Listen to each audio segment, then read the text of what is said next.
সুন্দরী ছিলাম। আমার ভাইও আমার মতোই সুন্দর ছিল। আমার মা বাবা অনেক সুন্দর ছিল। আমার ছোট ভাইয়ের চেহারাটা এতই কিউট যে তাকে দেখলেই আমার আদর করতে মন চাইত। মাঝে মাঝে আমি আমার বিয়ের আগে বিভিন্ন অজুহাতে তার সাথে বিভিন্নভাবে মজা করার চেষ্টা করতাম। বিয়ের আগে মাঝে মাঝে সে আর আমি একসাথে থাকতাম। প্রায় প্রায় আমি তার কাছে থেকে ভিন্ন কিছুর স্বাদ নেওয়ার চেষ্টা করতাম। সে তখন খুব ছোট ছিল বিধায় খুব একটা বেশি বুঝত না। সে দেখতে অনেক সুন্দর হওয়ায় আমি তার প্রতি অনেক দুর্বল হয়ে গিয়েছিলাম, কিন্তু তা কখনো প্রকাশ করতে পারিনি। মনে মনে অনেকবার তাকে কাছে পেতে চেয়েছিলাম, তার সাথে ঘনিষ্ঠ হতে চেয়েছিলাম এবং তার কাছ থেকে অনেক ভালোবাসা পেতে চেয়েছিলাম, কিন্তু কখনো সাহস হয়নি বলার। কারণ সে তো আমার ছোট ভাই। যদি কাউকে বলে দেয়। যাই হোক বন্ধুরা, এভাবে কাটছিল আমার দিন। আমার যখন বয়স 10, তখন আমার বিয়ে হয়ে যায় আমার এলাকা থেকে অন্য একটা গ্রামে। আমার যেখানে বিয়ে হয় সেখান থেকে আমাদের গ্রামের দূরত্ব ছিল প্রায় 8 কিলোমিটার। বিয়ের পর আমি আমার শ্বশুর বাড়ি চলে যাই। সেখানে সংসার শুরু করি। প্রথম প্রথম আমার স্বামী আমাকে অনেক ভালোবাসত। এমন ভালোবাসা দিত, মনে হয়েছিল যেন আমি স্বর্গে আছি। প্রথম যেদিন সে আমার কাছে আসতে চাইবে, তখন তো আমি খুব ভয় পেয়ে যাই, কারণ সে আমার থেকে বয়সে ছিল অনেক বড়। যেই কথা সেই কাজ। প্রথম দিন সে আমাকে এমনভাবে দিয়েছিল, আমার কাছে মনে হয়েছিল যেন আমার দম বন্ধ হয়ে যাওয়ার মতো অবস্থা হয়েছিল। বিয়ের 2-1 মাস আমার খুব ভাল লাগছিল। সে আমাকে খুব শুকিয়ে রাখছিল, কিন্তু এই সুখ আমার আর বেশি দিন রইল না। আমার কপাল খুবই খারাপ ছিল যে আমার বিয়ের কিছুদিন পরেই আমার স্বামীর গোপন একটি রোগ ধরা পড়ে, যার কারণে আমার স্বামী আমার কাছে ঠিকমতো আসতে চাইত না, আমাকে ভালোবাসতে চাইত না, আমার প্রতি তার কোনো ফিলিংস কাজ করত না, আর মাঝে মাঝে আমার সাথে খুব খারাপ আচরণ করত। আমার স্বামীর এই আচরণে আমি খুব কষ্ট পেতাম। আমি জানি না সে কেন আমার সাথে এরকম আচরণ করত।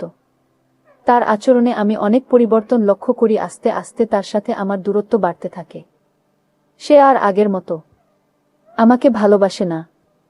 রাত হলেই সে কোনো না কোনো অজুহাতে আমার কাছ থেকে দূরে থাকতে শুরু করে। আমি যখনই তার কাছে যেতাম, ভাবতাম আজ তার সাথে সময় কাটাব। আজকে আমরা স্বামী স্ত্রী মিলে একটু রোম্যান্টিক সময় পার করব।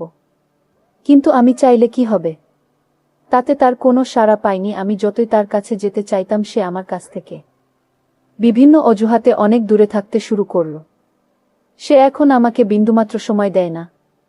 তার আচরণে এতটা পরিবর্তন দেখে আমি খুব বিস্মিত হই। আমাকে ভালোবাসার তার মধ্যে কোনো আকাঙ্ক্ষা নেই। রাতে কিংবা দিনে সে কখনই আমার সাথে আকর্ষিত হওয়ার চেষ্টা করত না। আমাকে সবসময় সে ইগনোর করতে শুরু করল। তার এসব দেখে আমার মনে অবস্থা আরও খারাপ হতে লাগল। তারপরেও আমি ভালো ছিলাম। যাক, শত হলেও সে তো আমার স্বামী, আজ আমাকে ভালোবাসে না, কিন্তু কাল তো ভাসবে। একদিন আমি ভাবলাম, যেহেতু তারা আমার প্রতি কোনো টান নেই, আজকে তাহলে আমি তাকে আমার প্রতি আকৃষ্ট করার জন্য তাকে আমি নিজেই উদ্বুদ্ধ করব। আজকে আমি তার কাছ থেকে আমার অধিকার আদায় করে নেব। সেদিন রাতে আমি অনেক চেষ্টা করার পরেও তার কাছ থেকে আমি কোনো রেসপন্স পাইনি। সেদিন রাতে আমি অনেক কষ্ট পেয়েছিলাম। কষ্ট পেয়ে আমি চুপ করে আমার রুমের এক পাশে বসেছিলাম। হঠাৎ টেবিলের মধ্যে একটি ডাক্তারি রিপোর্ট দেখতে পেলাম। রিপোর্টটি দেখে আমার মাথা ঘুরতে শুরু করল। সেখানে পরিষ্কার করে লেখা ছিল যে আমার স্বামীর বিশেষ হরমোন একেবারে শেষ হয়ে গেছে। সে আর কোনো দিন আমাকে সুখ দিতে পারবে না। রিপোর্ট দেখে আমি যে কি করব বুঝে উঠতে পারছিলাম না, কারণ আমার স্বামীর বিশেষত্ব নষ্ট হয়ে গেছে। এখন আমি কোনো আশায় থাকব? কিভাবে আমি তার সংসার করব? তার যে সমস্যা, সে তো আর কোনোদিন আমাকে সুখ দিতে পারবে না। আমি আমার জীবনের কথা ভাবতে ভাবতে অনেক কান্না করেছিলাম। এখন আমার কি হবে? কারণ আমার সবেমাত্র জীবন শুরু। স্বামীর ভালোবাসা, আদর, সোহাগ ছাড়া আমি কিভাবে থাকব? স্বামীর আনন্দ সুখ না নিয়ে আমি কোনোভাবেই থাকতে পারব না। এই ভেবে আমি অনেক কান্না করতে থাকি, কিন্তু কাউকে কিছু বলতে পারি না। মনে মনে ভাবলাম, এভাবে আমি আর স্বামীর সংসার করব না। যেই স্বামী আমার মন বোঝে না, যে আমাকে ভালোবাসা দিতে না পারুক, অন্ততপক্ষে মনের একটু শান্তিতে দেবে, তাই স্থির করলাম আমি আমার বাপের বাড়ি চলে যাব। তারপর একদিন আমার ছোট ভাই আমাদের শ্বশুর বাড়িতে আসে বেড়াতে এসে দেখে আমার ছোট ভাই। আমার মনের অবস্থা একেবারেই খারাপ। আমি বললাম, আপু তোমার কি হয়েছে? আপু বলল, কিছু হয় নাই, আর শুধু কাঁদে। আমার ছোট ভাই ভেবেছিল মনে হয় আব্বু আম্মুর কথা মনে পড়ছে, তাই আপু কাছে। তারপর আমার এই অবস্থা দেখে আমার ছোট ভাই, আমার স্বামী এবং আমার শ্বশুর শাশুড়ির কাছ থেকে বলে আমার বাড়িতে নিয়ে আসে। আমি আমার বাপের বাড়িতে এসে সব সময় নীরবে বসে থাকি, আর সব সময় টেনশনে থাকি। আমি টেনশনে অনেক শুকিয়ে গিয়েছিলাম। আমার চোখের নিচে কালো দাগ হয়ে গেছে। আমার ছোট ভাই আমার এই অবস্থা দেখে আমাকে জিজ্ঞাসা করতে শুরু করে, আপু তোমার কি হয়েছে? দুলাভাই কি তোমাকে অনেক কষ্ট দেয়? দুলাভাই কি তোমার সাথে খারাপ আচরণ করে নাকি না অন্য কিছু? আমি তাকে বললাম, না, এসব কিছু না, টেনশন করিস না, আমার কিছুই হয় নাই। আমি আমার ছোট ভাইকে বললাম, ভাই আমি তোদের বাড়িতে বেশ কিছুদিন থাকব। আমার ছোট ভাই বলল, আপু কিছুদিন কেন? এটা তোর বাড়ি, তুই আমাদের এখানে সারা জীবন থাকবে। ভাইয়ের কথা শুনে মনে অনেক শান্তি পেলাম। মনে চিন্তা করলাম, আমার ভাই যেহেতু আমার জন্য পাগল, আমি আমার স্বামীর কাছ থেকে যা পাইনি আমি আমার ভাইয়ের কাছ থেকে তা নেব। ভাইয়ের সরলতা, মিষ্টি ব্যবহার, উদারতা যেন আমাকে অনেক পাগল করে ফেলছে। আমি যে অনেক দিনের ক্ষুধার্ত। একদিন বিকেলে ছাদে বসে ভাবছিলাম আমার কি হবে এখন, আর কান্না করেছিলাম। ঠিক তখনই আমার ভাই সেখানে চলে আসে। আমার কান্না দেখে সে আমার পাশে বসে আমার চোখের জল মুছে দেয়, আর আমার কাছে কান্নার তো কণ্ঠে জানতে চায়, কি হয়েছে আপু, আমাকে একটু বলবেন? আমি লজ্জায় কিছু বলতে পারছিলাম না। তারপরেও সে অনেক জোর করার পর আমি তাকে বলি যে, বাইরে তুই আমার ছোট ভাই, তোকে যে আমি কি করে বলি? তো দুলাভাই আমাকে আর তেমন ভালোবাসতে পারে না, তার অনেক সমস্যা, তার অনেক বড় সমস্যা। তারা আমাকে ভালোবাসার মতো কোনো ফিলিংস থাকে না। সে আমাকে কোনোভাবেই কোনো তৃপ্তি দিতে পারে না, সে আমাকে কোনোভাবে সুখী করতে পারে না। এখন আমি কি করি বল ভাই? এই দুঃখ কি কারো কাছে বলা যায়? আমার মুখ থেকে এরকম ধরনের কথা শুনে আমার ভাই প্রথমে একটু চুপ হয়ে যায়। আমার ছোট ভাই যদিও বয়সে আমার থেকে ছোট, তার বয়স প্রায় 16-17 কাছাকাছি। সে সব বোঝে। সে কিছুক্ষণ চুপ করে থাকার পর বলল, আপু দুলাভাইকে ডাক্তার দেখাও। আমি বললাম, অনেক ডাক্তার কবিরাজ সব দেখিয়েছে, কিন্তু কোনো কাজ হয় নাই। বিয়ের আগেও নাকি তার এরকম সমস্যা ছিল। তারপর অনেক ডাক্তার দেখিয়ে সে কোনোরকম ভালো হয়েছিল, কিন্তু ডাক্তার বলে দিয়েছিল যে আপনার যদি পরবর্তীতে এই রকম সমস্যা হয় তাহলে আর ভাল হওয়ার সম্ভাবনা নেই। আমি আমার ছোট ভাইকে বললাম, বাইরে সে আর কোনোদিনও আমাকে সে সুখ দিতে পারবে না। আমার কথা শুনে তারও মন খারাপ হয়ে গেল। আমি মনে মনে ভাবছিলাম, এই সুখ এবং ভালোবাসা যদি আমি আমার ভাইয়ের কাছ থেকে পাই তাহলে অনেক ভালো হবে। তাই আমি একটি পরিকল্পনা করে কান্না করতে করতে আমি তাকে ধরার চেষ্টা করলাম। সে একটু লজ্জা পেল, কিন্তু কিছু বলল না। সে আমাকে বলল, দেখো আপু তুমি এত টেনশন করো না, দেখি কি করা যায়।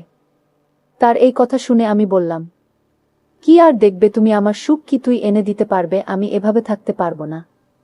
স্বামীর ভালোবাসাটা আমার খুব জরুরি।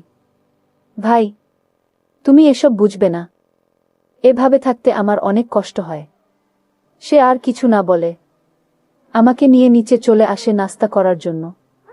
আমরা নাস্তা করলাম এবং অনেক গল্প করলাম। আমি মনে মনে ভাবছিলাম, আমার ভাই হয়তো আমাকে নিয়ে কিছু ভাবতে শুরু করেছে, তাই আমি অনেক আনন্দ পেলাম। এরপর থেকে আমি আমার ভাইয়ের কাছাকাছি থাকতে শুরু করলাম। রাত হলে সে আমাকে সান্ত্বনা দেওয়ার জন্য সে আমার কাছে থাকত। আমি তো আমার ভাইকে ছোট বাচ্চা মনে করতাম, আর সেও আমার কাছাকাছি থাকতে পছন্দ করত। প্রতিদিন রাতে আমি আর আমার ছোট ভাই একসাথে ঘুমাই, কিন্তু আমার তো রাতে ঘুম আসতো না। শুধু চোখে মনে অন্য কিছুর বাসনা। চোখের আমার পাশে আমার আপন ছোট ভাই শুয়ে রয়েছে। মাঝে মাঝে তার প্রতি লোভ চলে যায় ভাইয়ের, তবে যৌবন প্রতি আমার লোভ চলে যায়। মনে হচ্ছে যেন আমি মোমো, আর সে আগুন। তার পাশে শুতে আমি যেন গলে যাচ্ছি এবং তাকে বারবার ছোঁয়ার চেষ্টা করছি, বাট মনের মধ্যে কিছুটা ভয় করছিল। কিছুক্ষণ পর আমি অনুভব করলাম আমার ছোট ভাই ঘুমিয়ে পড়ল, কিন্তু আমার তো ঘুম নাই। যখন অনুভব করলাম সে ঘুমিয়ে পড়েছে, তখন আমি তাকে নিয়ে এক অন্যরকম অনুভূতি নেওয়ার চেষ্টা করলাম। আমি যখন তাকে নিয়ে অন্যরকম কিছু করছিলাম, তখন আমি লক্ষ্য করলাম সে ঘুম থেকে উঠে গেছে। সে ঘুম থেকে উঠে বলল, আপু, তুমি আমার সাথে কি করছো? আমি বললাম, ভাই, আমি যা করছি তুই আমাকে তা করতে। আমি অনেক দিনের উপোস। তোর দুলাভাই আমাকে অনেক দিন ধরে কিছু দেয় নাই। আমি খুব ক্ষুধার্ত, আমি খুব পিপাসিত। ভাই, তুই আমাকে একটু শান্তি কর। আমি তোর কাছ থেকে একটু শান্তি চাই।